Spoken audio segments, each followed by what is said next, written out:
একটি ছোট গ্রামে নাম ছিল নূরপুর। গ্রামটা খুব সাধারণ, কিন্তু সেখানে বাস করত এক যুবক। নাম তার ইউসুফ। ইউসুফ ছোটবেলা থেকে খুব ভদ্র ছিল, কিন্তু সময়ের সাথে সাথে দুনিয়ার মোহ থেকে তাকে আল্লাহ থেকে অনেক দূরে নিয়ে গিয়েছিল। ফজরের নামাজ, ফজরে আজান সে শুনত ঠিকই, কিন্তু উঠত না। নামাজ সে জানত ফরজ, কিন্তু পড়ত না। মা বলতেন, বাবা নামাজ পড়ো। ইউসুফ উত্তর দিত, পরে পড়ব মা, এখন সময় নেই। কিন্তু আসলে সময় ছিল, ইচ্ছা ছিল না। দিনের পর দিন এভাবে কেটে যাচ্ছিল। একদিন হঠাৎ প্রচণ্ড বৃষ্টি হচ্ছিল। আকাশ কালো মেঘে ঢেকে গেছে। ইউসুফ সেদিন দেরি করে বাড়ি ফিরছিল।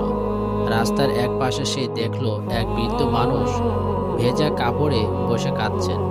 ইউসুফ জিজ্ঞাসা করল, চাচা, আপনি কাঁদছেন কেন?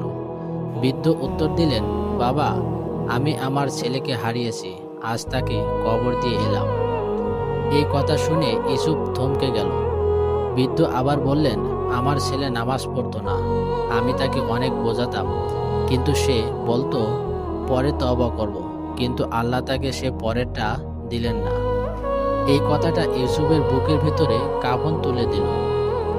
রাতের নীরবতা। সে রাতেই ইউসুফ ঘুমাতে পারল না।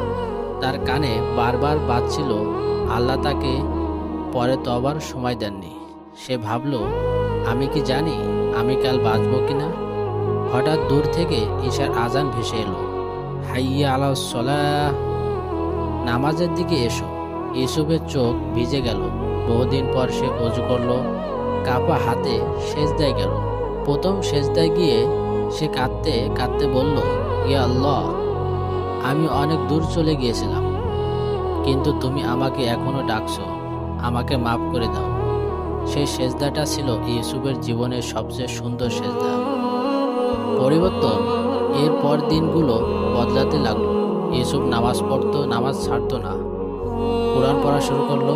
মায়ের হাত ধরে বলল, মা, আমাকে দোয়া করবেন, আমি যেন আর আল্লাহ থেকে দূরে না যাই।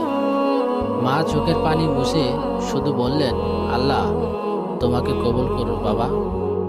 এই গল্প আমাদের শেখায়, মৃত্যু কখন কাউকে জানিয়ে আসে না। তওবার দরজা খোলা থাকে, কিন্তু সময় সীমিত। আল্লাহ যখন ডাকেন, তখন দেরি করা উচিত নয়। আজ যদি আল্লাহ আমাদের ডাকেন, আমরা কি সাড়া দেব? ভিডিওটি ভালো লাগলে সাবস্ক্রাইব করবেন এবং কমেন্টে আপনার মতামতটা জানিয়ে যাবেন।